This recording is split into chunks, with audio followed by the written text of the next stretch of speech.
Wonder, wonder, wonder, wonder. I love my panelists. Y'all are so beautiful and inspiring. Toni B, the group chat live. She's over there. Say hi. Hi guys. Her podcast is all about Black girl magic, sprinkled and etched with sophistication. Yes. A little bit of ratchet realness. But you will follow her along as three different women give their take on everyday life. Welcome to the panel, Toni. Hi. And I have two other co-hosts, Jenny and B. We started 2016. And we started from a little mic in on a kitchen table with 5 members. And the week before we were going to make 1 year, we became 3. And that was 2018. Wow. For 2018, we've all been able to start a business. I've worked for a company, been able to take that, open another business. And now people ask to be on our show. Yay! I love that. Next, we have Melissa Chavez. She has a podcast called Past Level 50. She is an inspired woman seeking out inspiring women to inspire other women. I love that, Melissa. Past Level 50 podcast is on Instagram, and it's a place for you to learn about all the levels of living past your personal experiences. No judgment, no shame. It's our time. It's our voice. Stand up and be seen. Stand up and be heard. That is Melissa Chavez, Past Level 50. And we have Krystal Proffitt from the Proffitt podcast. Business owners and content creators dream of building a platform where they can connect deeply with their audience and marketing feels easy. But she also talks about what it's like to feel confused and overwhelmed as a business owner. So tune in to hear how she helps creators to start and launch and market their content. Her motto is, here we are. We are all set to start somewhere. Welcome to the panel, ladies. Thank you for Thank you so much. So, as we were talking, it's educational, inspirational. So I'll start with Toni. I want to start with a question for you and what you can share with our audience. You're part of a group. Yes. You're part of 3. How do you stand out? How do you make it happen to stand out? Well, everybody has a role. That is our number 1 rule. And I want people to know this because it's typically a downfall of group podcasts. You have to know your role. Just like in life, everybody has a lane, and you have your own lane. We centrally operate off of it. Okay, so I don't know. Just go with me. I am the business. I am Logic. B is more so in the background, but she does recording. She's the only one in the group that knows how to record. We were recording our own shows. Now we have a production team because we're on YouTube. So B is the only one that knows how to do that. And the reason why is because that is her lane. Jenny, who's our other co-host, she does finances and makes sure that logistically all paperwork is done because every guest that comes on our show does have to sign an NDA and sign a waiver when they speak on the show with us. Just because of the type of podcast that we are very aware of clickbait. And so we don't want to be clickbait, and we never want to make another individual clickbait. So everyone does sign paperwork. I am business. I handle all the business, all the bookings to the clubs. If you're going on a trip, if you want us to come, if you are a guest, and I also do all the promotional, whereas graphics, if you go on our page or you hear our intros, that is where I come into the lane. That works for us. That is why we're 3 and not 5 anymore, because we didn't know how to get in our own lanes. And we know how. We're college friends. We were roommates. And we just love each other. And we were out with our friends. And initially, we let someone manage us. And they saw the women in us. And so they saw looks. And so we were getting booked for things. And we were like, this doesn't. Okay. So that goes to my next question.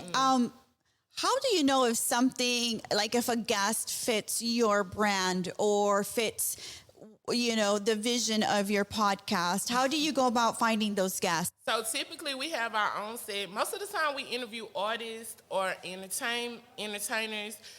Technically because the guys like to come on and they get to know, we get to see who they are outside. Like my podcast is called The Group Chat. We literally find out who you are outside of all of what people know on the outside. So typically finding a guest and picking is very intentional. That is my number one thing. I don't want anyone that does not want to come on here and be positive, be nice, have a nice spirit towards us. And if your image on the outside, I research our guests. That's one thing. Y'all have to start researching your guests. So I look at your social media, your Facebook. I listen to your conversation. Yeah. I look at who you align with. Yes. What events you align with. We've had some people that wanted to come on, and it's no shade, no tea, but I can't align myself with you. Because when I get from behind the mic, like I said, we're all business owners, but we also are professionals Monday through Friday. Yeah. And so I take that into mind of what I want to represent. And when my mama get on YouTube, I need to make sure she can show this to her Bible study group. So I love that. No, I'm intentional about it. You are right. Beautiful. Right. Yeah, and I think that's important. Like, it has to align with your brand. And that goes to my next guest, Krystal, because I know you talk a little bit about the business behind podcasting. And I think a lot of people say, well, I want to start a podcast because I want to make an additional income stream. Tell us a little bit about how that really works. Yeah, so my first love, I was just telling Laura, who was on the earlier panel, we were talking earlier, and my first love is marketing. Like, that is truly what I love to do. I love to talk about digital marketing, like content marketing, all of the things, and podcasting just so happens to be the avenue that I can serve people, because when I started, so I've been around since 2018, so a little bit after you, but still, like, I just noticed we were missing such a big presence for women in this space. Men are dominating the education of podcasting, and so much of this is what the bro marketers are doing, so this is what everyone should do. That doesn't work for everybody. Like, do your thing, but that doesn't work. So when it comes to the business side of it, I tell people you have two choices to make at the very beginning. You're going to do this for fun, or you're going to do this to make money. And you need to make that decision. And I don't care what decision you make, but you have to make a decision, because if you want to do it for fun, then that means you can show up willy-nilly and you can just do whatever and it doesn't really matter and it's fine.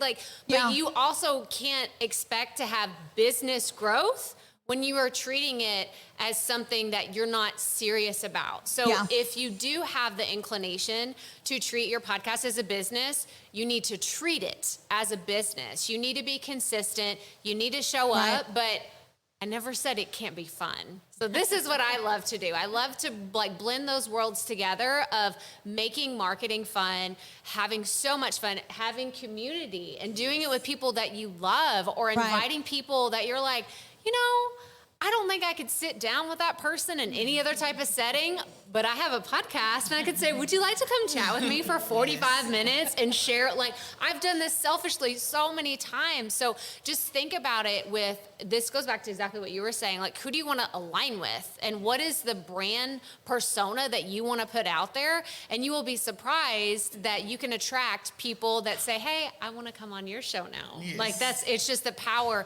of when you treat it like a business and you show up in another way, people take you more serious as well. Yeah, so I think a lot of business owners are thinking, well, I have a business. I've been having a business for a while.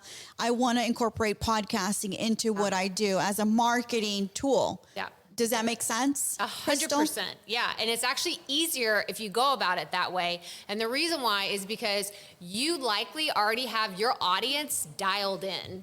So you know who you're serving, like this beautiful space that we're in. If you don't have a podcast, I'm going to encourage you to have a podcast. I try to tell everybody, you need a podcast. Jeannie definitely should. But it's, we'll talk after this. But podcast hosting. Yes. It's like, it's such a beautiful way to take all the things that you are already an expert in and share it. Now, do you have to be creative about the angle that you take or the perspective so you can reach the right audience? Absolutely. But it's actually easier because you already have the content inside of you. You're not searching for, what do I talk about? Right. You're actually going through like a whole list of experiences and stories and incredible knowledge that you already have. And I think that that's a beautiful way to start. I love that. That's perfect, wonderful advice. Definitely. Good. Okay, so Melissa, you are big on TikTok. You're a big social media person. You love TikTok, and you always, you're very authentic and you're very raw on TikTok. So I want to ask you, in terms of your podcast, how does TikTok help you promote your podcast, and how do you encourage other people to feel comfortable using social media? Of course, everyone started on Facebook. I was there. And Facebook was my thing when I was younger. And then when I turned 50, something happened to me. I started becoming more aware that I had to just be myself. I was a teacher, so I was acting a certain way. I was a mother, I acted a certain way. And then I turned 50, and it was like, it's time for me. And so I started the podcast, and I started it out of anger. I learned that I've been angry for a long time, and I used to not be able to argue with someone without crying. I don't know, do y'all have, anyone have that? Yes. Yeah, it's like, oh, I'm not crying, but I was like that. And so I started blogging. That didn't help. I was still crying while I was blogging. And then the podcast allowed me to speak. And what I realized was I needed to speak. I knew eventually somebody was going to listen. And then I had one or two people that would come in and send me little notes, I heard your podcast. And so that worked out, and it wasn't going anywhere. But with TikTok, of course, I was on the screen and I was looking down. I looked orange because my lighting was terrible. I did it all, and I didn't care. So with being 50, the hormones, I'm postmenopausal, so I don't care anymore as much as I used to. Yeah. And with the loss of estrogen, I just, I do more, and I'm not afraid. The thing with, it was a previous, someone said that they don't listen to their episodes. I do, but I don't change much. I keep it raw and authentic. Unless I'm with the and the then I'll just record the whole thing. But TikTok has allowed me to just be myself, and I talk, and the filters help. But sometimes I'm there with no filter, and I've come to a point where I care less, and at that point now I speak more. So that's where I am right now. Yeah, so I speak more, and it's a space where my page is I was speaking to Jamal about this earlier. I block more people than I allow to follow me because if someone doesn't bring something to the table for women or to inspire women, I block them. They have no space at my table. Yes. Yeah, and that's so. I've only reached 5,000 but because I think I'm blocking more than that. So please find me. Past Level 50 is my podcast, and I'm Mel the podcaster. No, I'm Mel on TikTok. So, but if you look up Mel the podcaster, you'll find me there, and you won't forget that. So, but this has really. I don't know, the speaking part. Yes. And don't be afraid. Don't be afraid. Don't wait till you're 50. If you're 30, speak up. If you're crying while you're speaking or expressing yourself, keep talking, and the tears will stop. The rain stops. So, yeah. Thank you. That's wonderful advice. I love that. I love that. So you both also use a lot of social media. So I want to know a little bit of how you utilize and how it is a resource or a tool for what you do in podcasting. So go ahead, Toni. I study algorithm. I study the aesthetics of Instagram, and I also study our stats. So if you are a podcast, your podcast page should be set as a business platform, and then it should be set under content creator. 3 reasons why. Like how you block, that's my game. I love to block. And let me tell you why, because it will, what you could be attached to can also throw your social media off. Oh, interesting. As well as you can compromise your social media being shut down. I know how to get it back, and I know how to get them shut down. So I work with that. I study times of what to post, when to post. Social media is why we're on YouTube more, because I was able to see that our numbers run better on YouTube when people see us, see our faces, see the outfits that we have on. So I saw that the numbers were higher on our videos than when I would post snippets of just hearing our audio. We do still post audio. We do post YouTube, but my numbers have grown. I don't know what was in the water. Thank you, Jesus. But listening to someone on a podcast say you need to study your business told me to study the social media. We're not very good with Facebook because, y'all, I just forget about Facebook, so I'm going to be honest with you. But Instagram is my game. We do not do Twitter. And the reason why we don't do Twitter is that we are professionals outside of our podcasting. 1, 2, Twitter is a playground that only I'm the one in the group that will play it. My group members don't. And because I will play Twitter games and they don't, I have to respect their opinions in the group because it is not just my podcast. TikTok, I am a TikToker. I seen you on TikTok. I love your work. I just want you to know that. Yeah. I am a TikToker. I do have TikToks because I'm Toni with the T. So inside of our podcast, everybody has a segment. And since I am Toni with the T, I give reviews on food, establishment, clothing designing, branding, or anything like that. So I was able to incorporate my segment to TikTok to turn it for our podcast. So it kind of worked all in around. So when Ms. Mel was saying to get on TikTok and get on your social media, get on your Zoom. Get on your Zoom, get on the internet, because if nothing else, that brought an audience. Yeah. That brought the audience to us, and all they waiting on is for us to deliver an episode now. Yeah. So then I also want to add something that you mentioned. It's some people are thinking, well, I don't know if I want to interview, or I don't know if I just want to talk about myself and my stories. But one thing that Toni mentioned is you could do anything. You could do Toni with the tea. You can bring the tea. You could do a gossip show. You could do something where you just do interviews of businesses. Anything that you feel is something that you gravitate to and you feel super comfortable with is something you should definitely be podcasting about, because it'll just become natural to you. Like, I love interviewing women in business because that's something that I really gravitate to and I feel really powerful about, and I feel like I can, really relate to that. So it really is about, when you're finding your audience or your niche or who you're talking to, like, what is it that you're feeling super comfortable in? And then really embracing it and going 120% on it, right? That's true, because right now, currently, and it's going to be a real podcast scenario, we are actually challenged with that. We are having a major challenge having women on our show. So if you look, we mostly have male guests. It has been very, on the ego, it has been very hard for us to stomach. On the pride aspect, it has been very hard to manage emotions.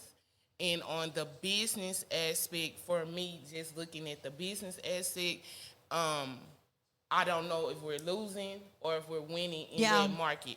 And so we are as a group, it has come to that point where literally, and our production team is our management, and so we're working with them, but that is a true struggle. So for as much success as we've had, we are struggling with that. That is hard.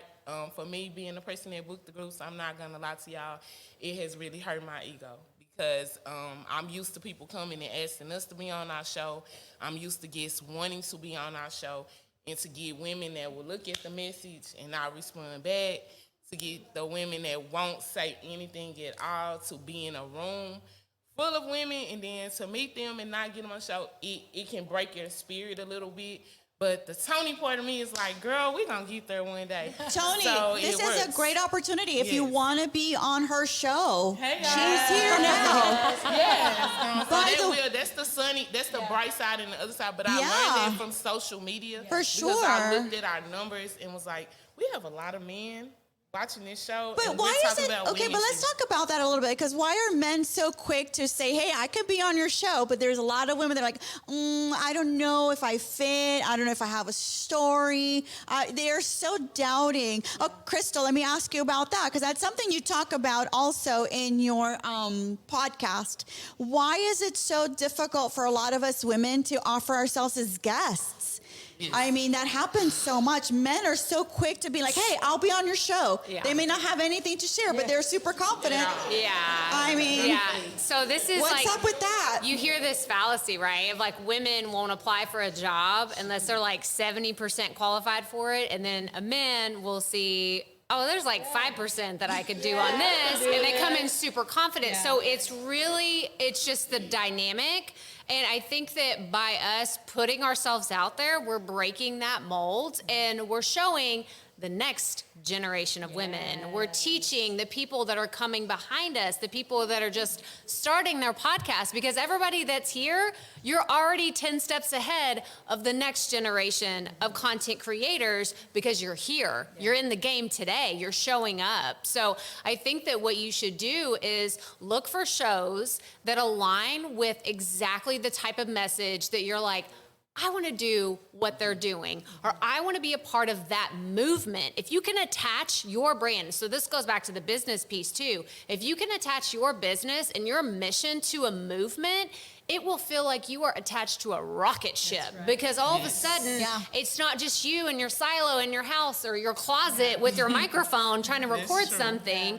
You have already stepped in and you said, Toni, can I please be on your podcast? I want to. Yes. And she already has this incredible platform. Right. Like, so it's just a matter of looking in the mirror, saying, I am enough, and putting yourself out there. It is scary. Can I not just throw that out there and be Yes. completely honest? It is scary. Terrifying when you think everybody's going to say no. There will be a lot of people that say no, but at the end of the day, those people that say yes will be around for your whole journey. Your whole journey. I know that I could call on 10 people right now that have a very massive influence. They have huge businesses today. And I could say, hey, you were back in the day where, you asked to be on my show, or we had this one interview chat. Like, let's talk about what we could do to collaborate. And they would immediately say yes, because that's what alignment looks like. Love that. Look for alignment. Love that, and I always go back, and the reason why this conference or this event today is so important, because I always go back to a quote that Michelle Obama said. She said, every time you go up the elevator, send that elevator back down for someone else to take it up. And I always feel like, okay, we're learning, we're knowing things, but it's not good just to know them. Let's share it. Let's talk to other people and tell them how we handled it. And that's why I think it's important, those breakout sessions that we're going to have at 1:30, for you to just have a one-on-one with that expert and just be like, I just really want to know this, and can you just give me this answer? Because it's about sending that elevator back down to lift everybody back up. So before we go, Mel, we just one more question for you before we head out. But I just definitely want to know for you, why did you, so we have people in different stages of podcasting. Maybe they're content creators, maybe they're bloggers, writers. What is your everyday motivator when you don't feel like doing your podcast and you feel like, I can't do another episode, nobody's listening, I'm not feeling good about it? What gets you there? What gets you to record? What gets me to record is, of course, getting on TikTok. And I also do a podcast with Edith, the producer there. Edith, raise your hand. Naked Onion Mystery Tours. And what happens is the content just ends up coming towards me. We have another in our group, Kitty Rebellion, and she's always out for social justice for women. So there's always something for women. And I want the podcast to be a safe place. And in order to do that, I think showing my anger, it's like I have to get up and do it. I was a teacher for 28 years. I did that. I felt like a prisoner, but I'm out. I'm retired, and I'm free. And so now I get up when I want, and I say what I want, and I could be wearing a house coat. I could have my hair, crazy, but it's my time. It's my time, and I get to say what I need to say. And usually it takes 20 minutes, but sometimes it just goes on. Like I recorded one just to find out what my answer was to some of your questions. And it took me an hour. Did y'all know that on Spotify, it only records up to an hour and it tells you need to cut it short? I didn't know that. I got there. I record in a closet. I record in my closet. I find I have the best sound in my closet. And that's what my dogs are. I have an ottoman and my dogs are with me. And there we are. And they're like, are you done? And so I come out of there and I'm like, okay, I said it. I know what I said will resonate with someone. Someone feeling the menopausal symptoms, someone dealing with injustices at work, whatever it is, I might have touched on it. But I feel that just knowing that I can spread a little bit of something to someone out there and maybe inspire a woman, that's worth getting up for. That's perfect. Beautiful. Beautiful. Thank you so much for that. I think that's these nuggets of wisdom. It's not just enough to get these nuggets, but you have to execute on all of this. It's one thing to get inspired and listen to the stories and listen to the professionals, but you all have a responsibility to go out there and execute on it and implement all these strategies we're giving you. Because nothing happens with a dream. You have to execute on those dreams and those goals. So reach out to us. We are all available. Right now at 1 o'clock, we are having our breakout session in the Antoinette Salon with Alicia Brownell. Where is she, by the way? Oh, there she is. So she's doing a branding session, a breakout session. And then at 1:30, our VIPs, if you look in the back of your name tag, it's the person you're going to be meeting with, and that's going to be on the side or outside. You're meeting one-on-one with them, and that's an opportunity for you to talk to them about any challenges that you're facing, any advice. They have been in the game for a while, so your name tag has the expert's name on the back so that you can go and meet with them. So we're ready. Are you ready? Are we ready? Yes, I love that. Thank you so much, and let's give everybody a round of applause. We're around. We're here till 2, so talk to us. Let us know what you're thinking, and go and shop too, by the way. Thank you so much. Do y'all do guests as a trio?